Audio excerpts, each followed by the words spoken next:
José Antonio Viera Gallo es un jurista y diplomático chileno de larga y rica trayectoria. Fue funcionario de justicia en el gobierno del presidente Salvador Allende. El golpe militar de 1973 forzó su exilio durante una década. Entre 1994 y 1998 fue presidente de la Cámara de Diputados de Chile. Después fue electo senador nacional. Luego se desempeñó como ministro secretario general del gobierno de la presidenta Michelle Bachelet. Viera Gallo también integró el Tribunal Constitucional de Chile entre los años 2010 y 2013. Por segunda vez en su carrera, es el embajador de Chile en la Argentina. Hoy, José Antonio Viera Gallo es nuestro invitado en Efecto Mariposa. Vamos a comenzar con una frase del Nobel de Literatura portugués José Saramago, que en un libro que se llama El hombre duplicado afirma: el caos es un orden por descifrar. Es una frase que a mí me encanta repetirme porque me recuerda que en realidad, por ejemplo, lo que ocurre en un terremoto, lo que nosotros vemos en la superficie es nada más que la consecuencia, que la repercusión de un movimiento que se está verificando bajo la superficie, ¿no? Y que está gestando esa erupción. Yo quisiera apelar, José Antonio, a tu experiencia, a tu formación, para pedirte una reflexión sobre este aparente caos que está viviendo el mundo, pero que sin duda alguna oculta un orden que se está gestando. Bueno, yo estoy muy de acuerdo con esa frase. Y evidentemente estamos en un proceso de cambio que a uno lo asombra, ¿no? Y lo desconcierta, pero que es muy profundo, que ha ocurrido en distintas fases de la historia, pero que nos toca ahora a nosotros. Ahora, a propósito de eso, intentando también orientarse, volví a leer algunas cosas sobre Sócrates. Y justamente él decía que la primera actitud para entender algo es declarar que uno no sabe, ¿no? Solo sé que nada sé. O sea, admitir con humildad la ignorancia y no pretender que uno tiene la clave para explicar todo. Entonces yo creo que la primera actitud ante este mundo tan distinto es esa, es como decir, bueno, a ver, con perplejidad, con asombro, sacándose ciertas categorías mentales del pasado, veamos qué sucede o qué está sucediendo y no pretendamos tampoco predecir lo que va a pasar. Yo noto en algunos autores de análisis de política internacional como una visión un poco catastrófica. O sea, por ejemplo, ingenieros del caos, o estamos al borde de una crisis como la República de Weimar, pero ahora global. Sí. O sea, como una especie de añoranza de un orden anterior que nunca fue tan perfecto tampoco, que sería el que surgió después de la guerra. Entonces yo simplemente creo de que hay que mirar y tratar de entender. Ahora, desde mi propia perspectiva, que puede ser muy limitada, yo tengo algunas ideas de por qué pasa esto que está pasando. Me interesa escucharte. Bueno, a ver, yo creo que en primer lugar hay una cosa muy de fondo y es que es el surgimiento del Oriente. O sea, pienso que para el Occidente, donde nos ubicamos, el hecho de que nuestro mundo esté hoy día, no digo desafiado, pero por lo menos esté compartiendo escenario con otra civilización, no es un problema que es otro país, sino que es otra civilización, es algo muy, muy complejo. Y si sumamos, digamos, que cuando digo Oriente, bueno, que es la China, que es la India, y que después es el mundo islámico con todo lo que eso significa de resurgimiento de la profunda, digamos, a veces fanatismo religioso. Y sobre eso nosotros no tenemos ni siquiera, o al menos yo, el conocimiento suficiente para llegar a entender lo que eso significa. Entonces eso produce una cierta angustia, creo yo. Y muchos hablan entonces la decadencia del Occidente. No, yo no creo que sea decadencia, simplemente que los otros emergen con fuerza. Y después está la revolución digital, la inteligencia artificial.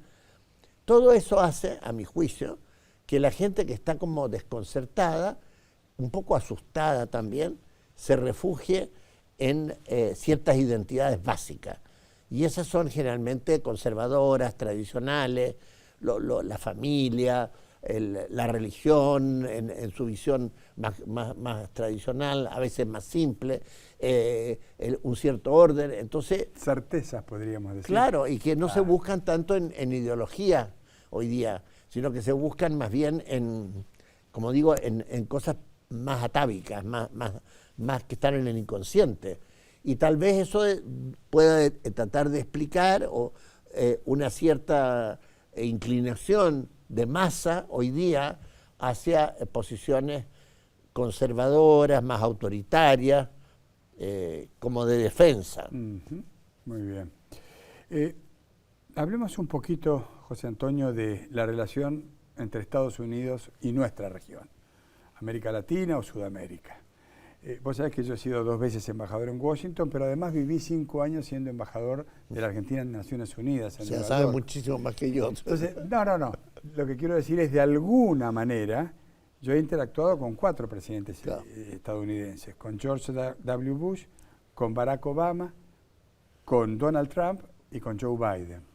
La verdad es que nunca vi que nuestra región, no digamos la Argentina, la región ocupara un lugar destacado en la agenda exterior de los Estados Unidos. Salvo alguna crisis política en la región que pudiera afectar a Washington, por ejemplo el golpe de 1973, o salvo la presencia de países o de actores extrahemisféricos en la región. Podemos leer China, por ejemplo. Ahora, si no es por eso, yo creo que Estados Unidos considera la región todavía, y esto lo he hablado con muchos legisladores y actores estadounidenses, como una suerte de patio trasero. Un lugar donde, si está todo tranquilo, ni nos ocupamos porque las prioridades de Estados Unidos están en otro lado. Ahora, hoy parece que hay un cambio de actitud.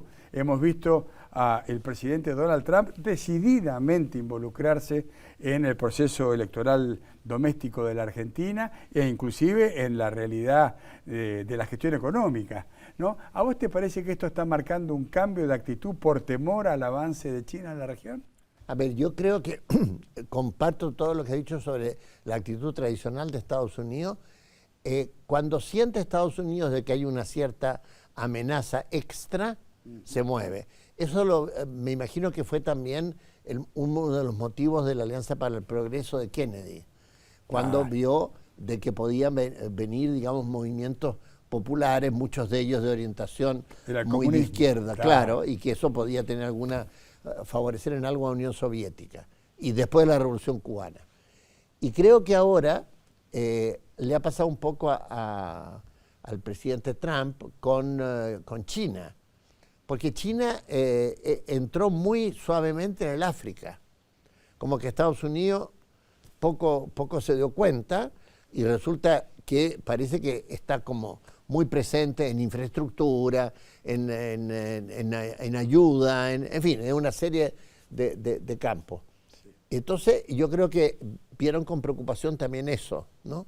Ese es un factor. Y el segundo factor es que Trump tiene esta visión, y su equipo, de la guerra ahora más fuerte todavía contra el narcotráfico, el crimen organizado, las drogas, en fin.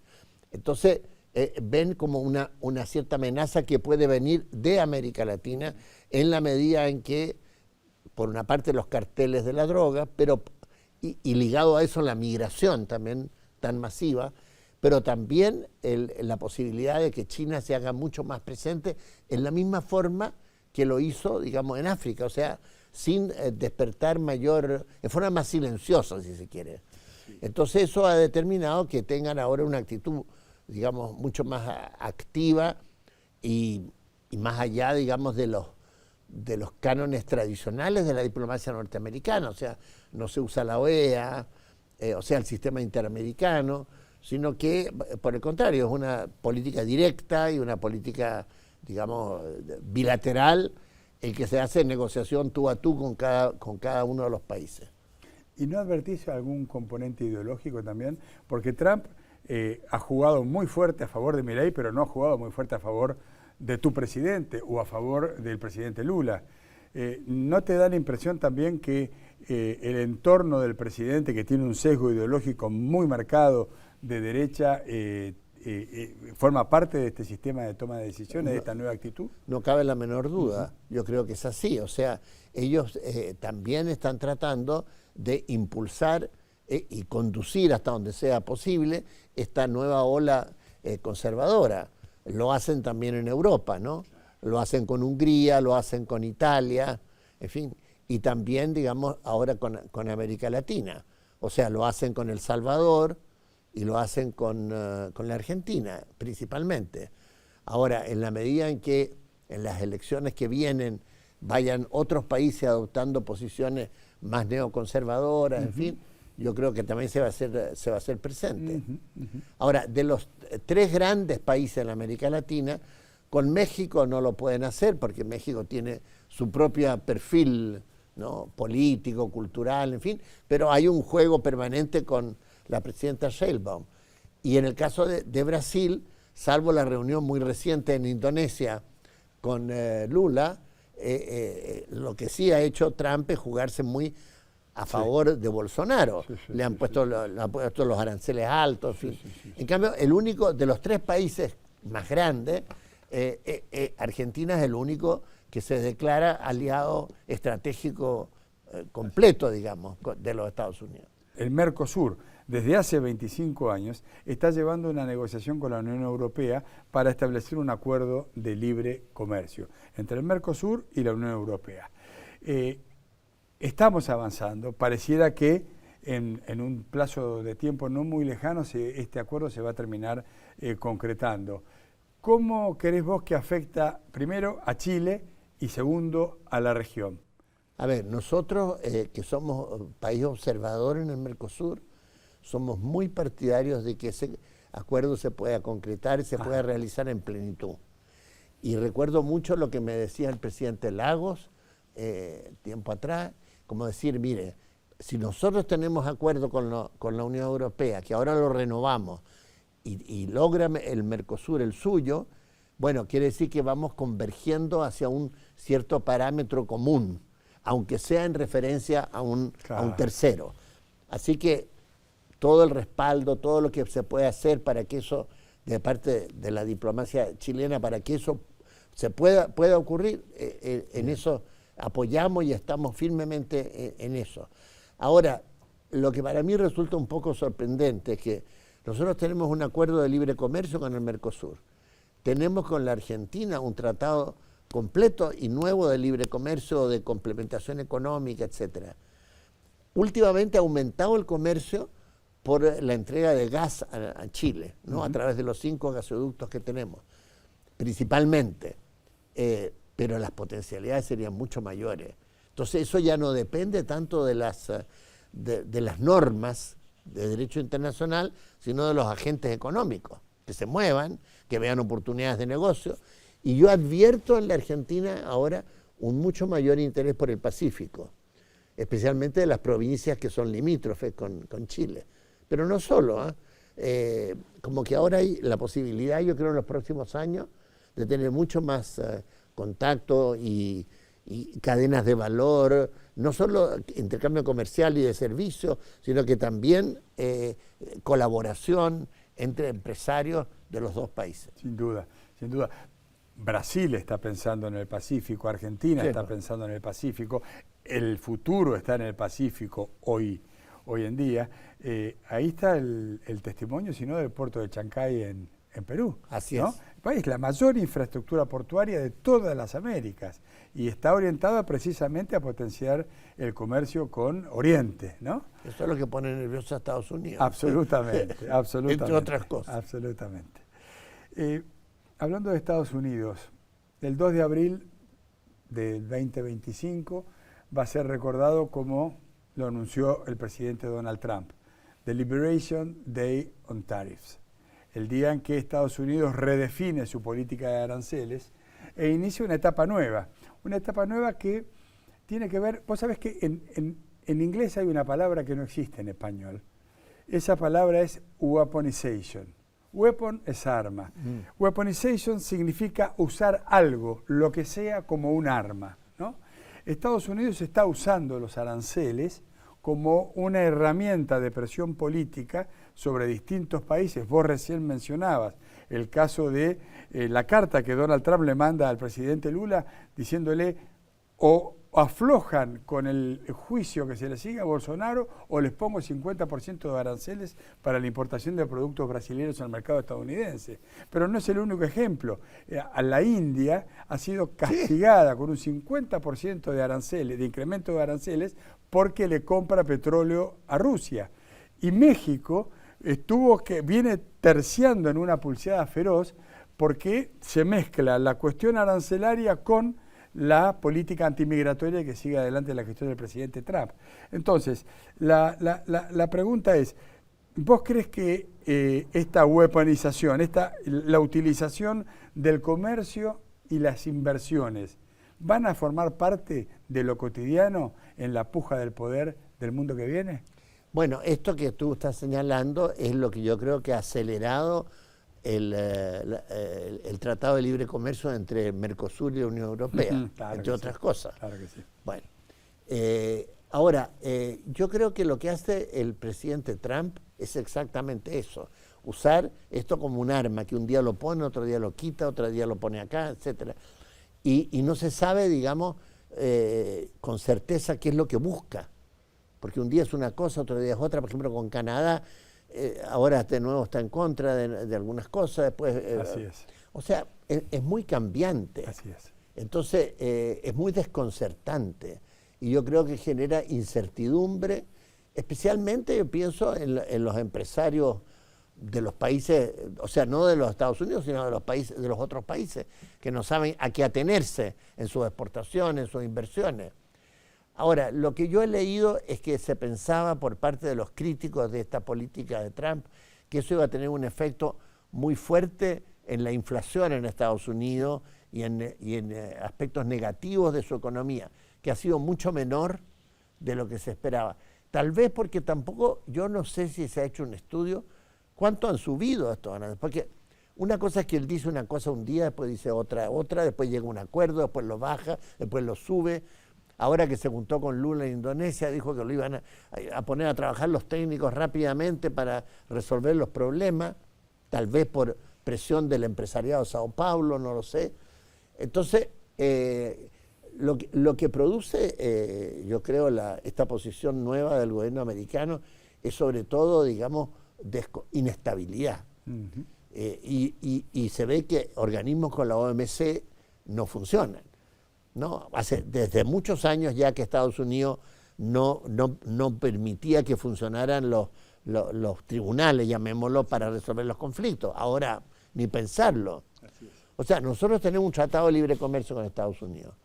Y sin embargo nos está, digamos, poniendo aranceles unilateralmente. O sea, está contra el tratado, pero no hay ante quién se va a reclamar. No puedes ir ante la Organización Mundial de Comercio porque Estados Unidos no es parte y no lo reconoce. Así Lo mismo pasa con la Corte Penal Internacional. Así es. Entonces, esa incertidumbre yo creo que es muy negativa.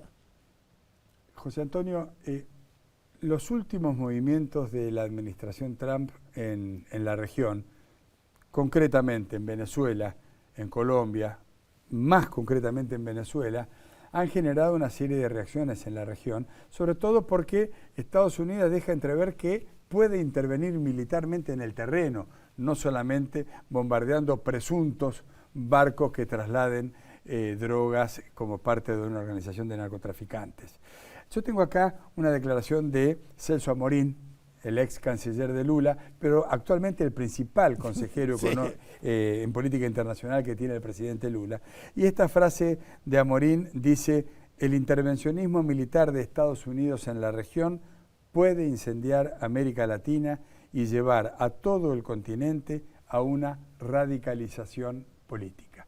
Vos debes ser uno de los políticos más experimentados de Chile y de la región, aparte de tu vasta carrera diplomática. Una reflexión tuya para cerrar esta linda conversación va a ser muy bienvenida. Bueno, yo creo que si tomamos el caso de Panamá, puede ser tal vez un ejemplo. Las primeras declaraciones de Trump era poco menos que iba a ocupar Panamá, porque dos empresas chinas tenían el control de los dos puertos. Bueno, ahí hubo negociaciones, viajes, lo que fuera, y parece haberse calmado, si bien... BlackRock se quedó con los dos puertos, ¿no? Sí, sí. Y segunda cosa, el gobierno panameño aceptó presencia de tropas americanas en alguna forma, digamos, de custodia del canal, no sé. Bueno. Claro, el caso de Venezuela es muchísimo más grave y peor, porque han desplegado una cantidad enorme de dispositivos navales y aéreos, y también la base que tienen ahí en Vieques, en Puerto Rico, en fin. Ahora, nadie sabe qué va a ser, o sea, si es solo eso, o sea, si es solo por narcotráfico, o si va a hacer algo más. Si eso lo hacen para que haya o favorecer un cierto cambio de régimen en Venezuela.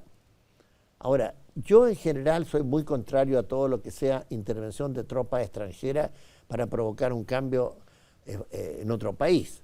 O sea, nosotros cuando teníamos la dictadura de Pinochet, estábamos exiliados, nunca a nadie se le pasó por la mente pensar en alguna forma de intervención de un Estado foráneo para cambiar la situación, jamás. Y creo que, porque, y traigo a colación algunas cosas que decía Maquiavelo, porque si uno confía de que son tropas extranjeras las que van a provocar los cambios, quiere decir de que ese gobernante que, suponiendo que eso tuviera un efecto, digamos, positivo para de intervención, ese nuevo gobernante no va a tener ninguna legitimidad, o si la va a tener en un primer momento, la va a perder con mucha facilidad, porque va a aparecer no como el que emergió de un clamor de la gente, que se movilizó o lo que fuera, sino que va a ser como que de alguna manera se impuso por una fuerza que no es la propia. Así es. Entonces, yo creo que el presidente Trump cometería un gravísimo error si pretendiera provocar una vuelta a la democracia en Venezuela por la vía de las tropas. Además despertaría en toda América Latina, más allá del juicio, por lo menos que muchos tenemos, muy negativo del régimen de Maduro, despertaría una indignación de lo que estaría haciendo. Creo que además algo de eso hubo en algunas de las intervenciones en Afganistán, en Libia. O sea, tampoco, para no hablar de lo que fue antiguamente en los años 50, la intervención inglesa y francesa en el Canal de Suez, cuando lo quiso o lo nacionalizó Nasser. O sea, yo creo que pasó el tiempo en general en el mundo en que viene un país extranjero y pone el gobernante que le parece por la vía de la fuerza. Ojalá que eso no ocurra, digamos. Muy claro. José Antonio, un privilegio tenerte en este episodio de Al contrario, Efecto muchas Mariposa. gracias, Jorge, por la oportunidad. Muchas gracias.